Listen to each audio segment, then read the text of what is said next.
13 फरवरी 2024 को माननीय इलाहाबाद हाईकोर्ट से मदरसा आधुनिक शिक्षकों के फेवर में 4 साल के मानदेय भुगतान का आदेश हुआ था।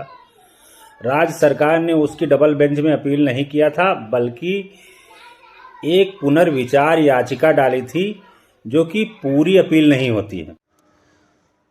अस्सलाम वालेकुम मेरे प्यारे मदरसा आधुनिक शिक्षक साथियों, जैसा कि कल मैंने एक वीडियो देखा इमास प्रमुख एजाज साहब का, उसी के वीडियो को लेकर आज विश्लेषण कर देता हूं और अपने शिक्षक साथियों से कहता हूं कि प्लीज़ आप लोग से मेरी एक विनती रहती है कि आप लोग कब तक इधर उधर भटकेंगे, आप लोग तब आप लोग को कोई बात समझ में आएगी, तब तक इधर उधर देखते रहेंगे, ताकते रहेंगे, झाँकते रहेंगे। आप लोग की यही ताकना झाँकना इधर उधर एक मदरसा आधुनिक शिक्षक की कमजोरी बनती चली रही और सारे संगठनों ने इसका फ़ायदा उठाते चले रहे। मेरे प्यारे शिक्षक साथियों, कल इमाज प्रमुख एजाज साहब, मैं उनकी कोई बुराई करने के लिए यहाँ पे उपस्थित नहीं हुआ हूँ। जो वीडियो उन्होंने डाला है आप लोगों ने देखा होगा, उसी का मैं कुछ विशेष खंडन करना चाहता हूँ। जैसे कि 13 फरवरी 2024 को सिंगल बेंच का आदेश मदरसा आधुनिक शिक्षक के हक में फैसला आया था और आज तारीख है 1 फरवरी। तो जैसा कि वीडियो में एजाज साहब कह रहे थे कि सरकार रिव्यू में चली रही थी, यानी पुनः विचार याचिका में चली रही, जो पूरी अपील नहीं होती है।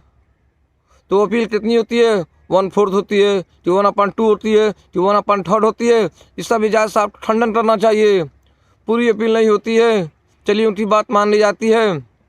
फिर एजाज साहब कह रहे हैं कि मदरसा आधुनिक शिक्षक को कंटेम्प्ट ऑफ कोर्ट में जाना चाहिए, ये भी उनकी बात मान ली जाती है। और ये भी कह रहे थे कि कोई ज़्यादा नहीं, 200-400 रुपये लगेगा, 200-400 रुपये तो पान खा के थूक दिया जाता है। तो मेरे प्यारे शिक्षक साथियों, उन शिक्षकों से पूछिए, आप तो हमारे संगठन के रहनुमा हैं, आपको तो भली भांति सब स्पष्ट मालूम है, समझाने की जरूरत नहीं है। उन शिक्षक का क्या हाल है जो शिक्षक 20-25, 30-35, 50 किलोमीटर दूर जाते और फिर आ रहे हैं, उनको घर से ना 1 रुपये मिल रहा है और ना ही मैनेजर या सरकार तनख्वाह दे रही है। कैसे वो शिक्षक इंतजाम करके जा रहे हैं, उनके लिए 100 रुपये 5 लाख के बराबर है, पहली बात। और दूसरी बात, एजाज सर आप कह रहे हैं कि सरकार रिव्यू में रही है, ना कि सरकार डबल बेंच में रही है। तो आपकी बात ये भी मान ली जाती है कि सरकार रिव्यू में, यानी पुनः विचार याचिका में सरकार जब चली रही है, आज आप कंटेम्प्ट ऑफ कोर्ट करने के लिए कह रहे हैं, तो फिर आप ये भी बता रहे हैं कि कंटेम्प्ट 1 साल का समय होता है, यानी 13 फरवरी 2024 को ऑर्डर हुआ है, तो 12 फरवरी 2025 तक कंटेम्प्ट हो सकता है। तो एजाज सर, आप तो मदरसा आधुनिक शिक्षक के संगठन के रहनुमा हैं, आपसे इतनी बड़ी चूक और इतनी बड़ी गलती कैसे हो सकती है, जब इस हालत में शिक्षक 1-1 रुपये के लिए मर रहा है, मोहताज है। जब कंटेम्प्ट जाना चाहिए था तो उसी समय कंटेम्प्ट जाना चाहिए था। 1 साल लंबा विलम्ब क्यों हुआ?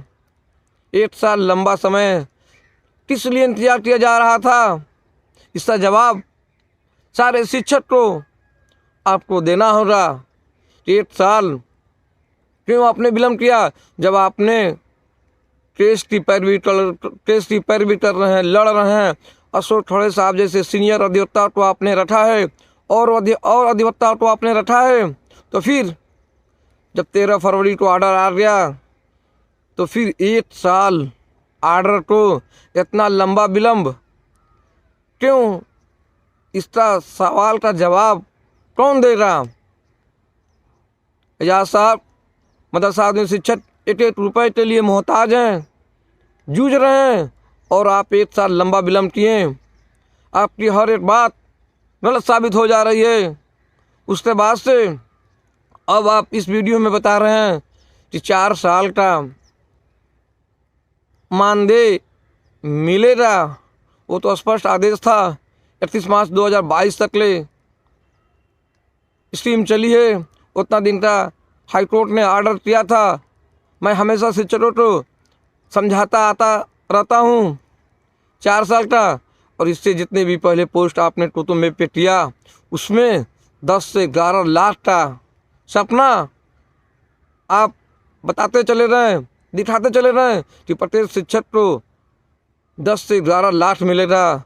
तो आप मदरसा आधुनिक शिक्षक के एक बड़े रहनुमा हैं, एक बड़े लीडर हैं, आपसे इतनी बड़ी बड़ी गलतियाँ कैसे हो जाती है?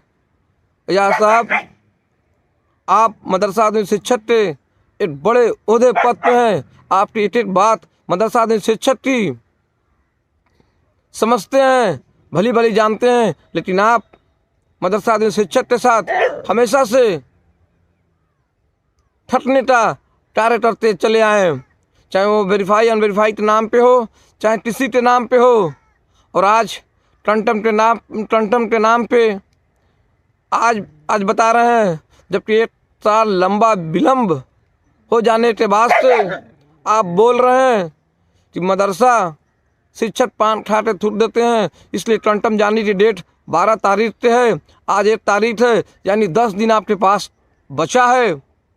तो फिर टंटम में शिक्षक इतनी जल्दी कहाँ से पैसा इंतजाम करेगा? और रही बात दूसरी कि जो शिक्षक पैसे दिए हैं, कितने पैसे आया, कितने पैसे वकील साहब को दिया गया, कितने पैसे इधर उधर खर्च हुए, इसका हिसाब अगर संगठन ठीक रहता तो एक आदमी एक रहनुमा पूरा फैसला 22 मदरसा आधुनिक शिक्षक का न लेता। उसमें सदस्य पैनल की टीम होती है जो 1-1 रुपये का हिसाब करती है, लेकिन दुर्भाग्यपूर्ण रहा कि जब चाहे जब कोई भी आदमी आया और 200-400 रुपये शिक्षक से वसूली किया और बोरा में भरा, बस्ता में भरा, चल दिया। ये 8 साल से कंटिन्यू खेल खेला जा रहा है। तो मेरे प्यारे शिक्षक साथियों, आप लोग से मेरी विनती है कि आप लोग सिर्फ वीडियो मत देखिए, दिमाग की खोपड़ी खोलिए और एक्टिव होइए, जागरूक होइए। जिसको भी आपको 200-400 रुपये देना है, जिस संगठन में देना है, मैं मना नहीं कर रहा हूँ, लेकिन आपका हक है, आपका बोलने का, बतियाने का, पूरा सवाल करने का हक है। उसे पूछिए कि मैं 400 रुपये दे रहा हूँ, किस एवज में दे रहा हूँ, इसका क्या कार्य है, कितने दिन में मेरा कार्य हो जाएगा, यह आपका सवाल बनता है। मेरे प्यारे शिक्षक साथियों, यह आपका सवाल जवाब करने का अधिकार बनता है, ना कि पैसा देने के बाद से फ़ोन करने का भी अधिकार आपको पास नहीं दिया जा रहा है।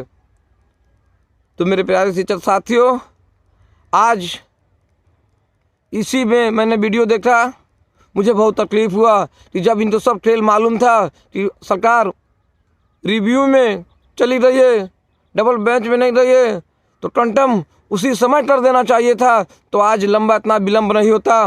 मैं हमेशा से यही कहता आ रहा हूँ कि सरकार की गलतियाँ कम है, अपने लोग की गलतियाँ ज़्यादा है। लेकिन मेरी बात शायद आप लोग को बुरी हमेशा लगती है, बुरी लगने से कोई बात नहीं है। मेरा एक उद्देश्य रहता है, अपने लोगों से झूठ बोलने से बेहतर है सच बोल के हार जाओ, क्योंकि अपने लोग से झूठ नहीं बोला जाता है, अपने लोग से सच बोल के हार जाना ही बेहतर होता है। अस्सलाम वालेकुम, जय हिंद, जय भारत।